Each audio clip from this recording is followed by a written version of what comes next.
Hey guys,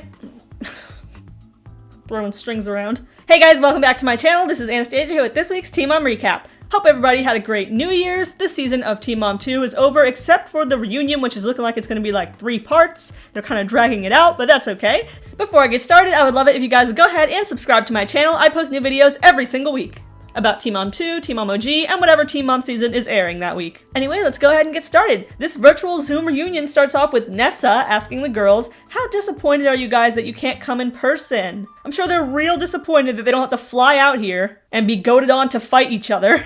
I know I actually am pretty disappointed about that. Leah says that it sucks, while Kale and Chelsea are both, quote, pumped to be at home. Less effort the better. Dr. Drew is also there, and he attempts to spark up a virtual showdown by asking Kale how she feels about Brianna, but neither girls are into it. Kale refuses to answer, and Brianna says, I'm fine. Hi, Kale. You guys have anything to say to each other? Nope. Moving on then. Nice try, Dr. Drew. It's the thought that counts. They ask if any of the girls knew about Leah's secret abortion, and no one did except for Kale. She found out a little bit after the fact, and she says she wishes she could have been there to support her. Then Dr. Drew says, okay guys, Chelsea has a special announcement, and she's like, well, didn't expect to have to do this. I guess no one clued her in that she was going to be doing her announcement. And then she says, guys, this will be my last reunion and my last season. I will be leaving the show. Literally, none of the girls said anything. No, all will miss you. No, oh no, why? Like, nothing. Dead ass silence. Dr. Drew says, am I the only one pissed and sad about this decision? Yeah, apparently so. Damn, it's like they think if Chelsea leaves, her paycheck is gonna be evenly split amongst the rest of them. Like, that's not gonna happen. Dr. Drew asks Chelsea why she's leaving. She says, I feel like watching this last season gave me a bad feeling in my stomach. It's time to close the chapter. It just feels right. So not really a straight answer as usual. Like, what do you mean bad feeling in your stomach? Like the same feeling that I had when I watched the season and I had to hear about naked Lewis crying on Brianna's bed after sex? Or was it more of like an anxiety feeling? I think she's implying that she doesn't like the way they edited her, the way that Cole looks this season, and she's getting a lot more criticism now than she did around season 5 to 8. Finally, they kind of force the girls to respond to her departure, and they ask her what they think about it. Brianna says, more power to you, good luck. Leah says it's bittersweet, and Jade says, I'm surprised, but I understand. Kale thinks it'll be weird without her, but she's not too surprised because they discussed it off camera. Funny how Kale's the only one who seems to be friends with the other girls. Kind of surprised that Kale and Chelsea even still talk at all. I always felt like Chelsea was trying to distance herself from Kale's chaos. It's not very marketable. Then the focus moves on to Jade. She's very proud of her career as a hairdresser, and she doesn't know why Sean isn't so, shall we say, career-driven. I try to encourage him, but I can't waste my time worrying about him, given that I actually have a job to be worrying about. You know, I thought his not working had to do with COVID. He was talking about getting a job before lockdown, but as soon as the lockdown ended, I was working the next day. He stayed stagnant. Girl, you've been with this man since 2015, 2014, I think she said. You know he wasn't interviewing every single day and suddenly came to a halt when Corona started. He was talking about getting a job. Congratulations, he can speak. I can say right now, I'm gonna go down to the mines and get a coal miner job. Doesn't mean I'm gonna do it. And he can apparently lie well enough to fool you, I guess, so that's a skill. Dr. Drew brings up the video Christy recorded of Sean planting drugs in Christy's room, and the fact that Jade never actually saw the ring cam footage. He asks, would you be willing to watch that video now, Jade? This little shit starter, Dr. Drew. As it turns out, although we saw a little piece of it during the episode, Christy actually sent the entire raw footage to MTV Production. You're a real one, Christy. Keep feeding us that sweet, sweet tea. They don't show it, though. Very unfortunate. Jade is pissed that her mom sent that into MTV and says, she just did that to make herself look better. It doesn't even have to do with me. I'm not watching it. So Dr. Drew moves on to Sean. Drew says Sean was very erratic during the season and asks him why. Sean admits, yeah, I am the problem most of the time. I was on drugs during part of the season, which contributed to that. I'll give you a second to let the shock of that revelation sit in. Then Dr. Drew says, I can tell you're mostly not using Sean. That's good. Oh god, here goes Dr. Drew again with his telepathy, psychic kinetic energy drug test. Like, I can tell, Sean. You can tell, Dr. Drew? Can you, through the 360p quality SD Zoom call that you guys are on? Like, can you really tell? Then he asks about Sean breaking the window. Sean says he was immature, but he just wanted to see his daughter so bad. He couldn't help himself. I'm sure Chloe seeing you smash through a window and come in like, give me my daughter! Definitely wouldn't traumatize her for life. Jade accuses him of having infantile tantrums when he doesn't get his way, and Sean says, well, you do too. He didn't want to take a drug test because it would give Jade control, and Jade rolls her eyes when he says that. Jade has like some pretty hardcore eye rolls. I kind of love it. He also says someone else gave him the advice to not take the drug test. Bro, don't let that bitch control you like that, man. Damn, you're right, fam. She a bitch.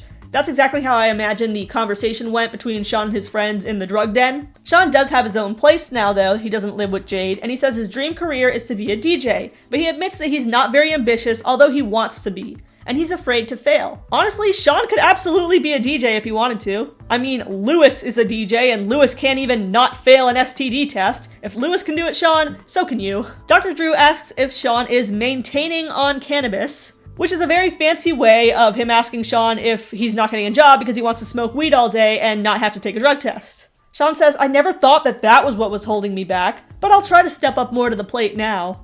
Do you guys still hook up? Jade laughs and says, yeah, we still love each other. And Sean says, hell yeah, do you see who she is? And he points to her like, yeah, I actually got this girl. Can you believe that? I can't. I actually found that to be like one of the only sweet moments between Sean and Jade that they've ever had on this show. Like finally he realizes how much he's punching up, so to say, with her, and he compliments her. And Sean says, no, we're not seeing other people either. But the happiness goes away real quick when they bring out Christy and start talking about the drug planting video again. Sean walks off, he says, I'm done, and Christy actually feels bad and apologizes for sending in the ring cam footage. She says she did it when she was angry with him in the heat of the moment. We came up from there, don't worry. And they ask Christy, what should Sean be doing for his life? And she says, well, it's not for me to say, I'm messed up too, but I know he's not a bad person. I just wish his communication was better. Then, the most surprising reveal of the show, Jade's dad can talk! Oh my god, it's wild.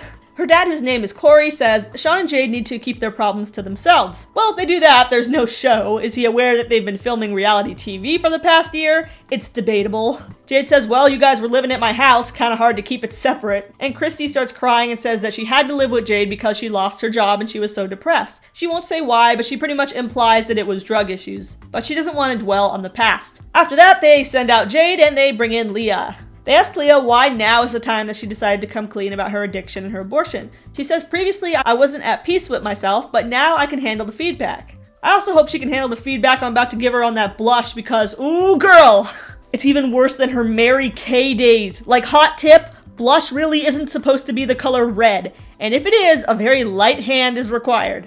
This looks like you literally rubbed the palette itself directly onto your face. Kind of like this. Like, just take it and just, like, rub it straight on there. No brush needed. Like Head On, applied directly to the forehead, except with NARS Exhibit A blush, which is the only red blush I've ever seen. Anyway, moving on to a more serious topic, they show Leah's tweet where she says that MTV producers helped her with her addiction. She explains that the producers were the ones who gave her all the resources, and she says she would have probably killed herself if not for their help. She encourages others to not be ashamed to reach out for support. Then they ask how she's breaking the cycle of teen pregnancy in her family, and she wants to have an open dialogue with her girls. If they hear about sex at school, she wants to make sure they get the facts from her. She wants to explain every method from birth control to abstinence.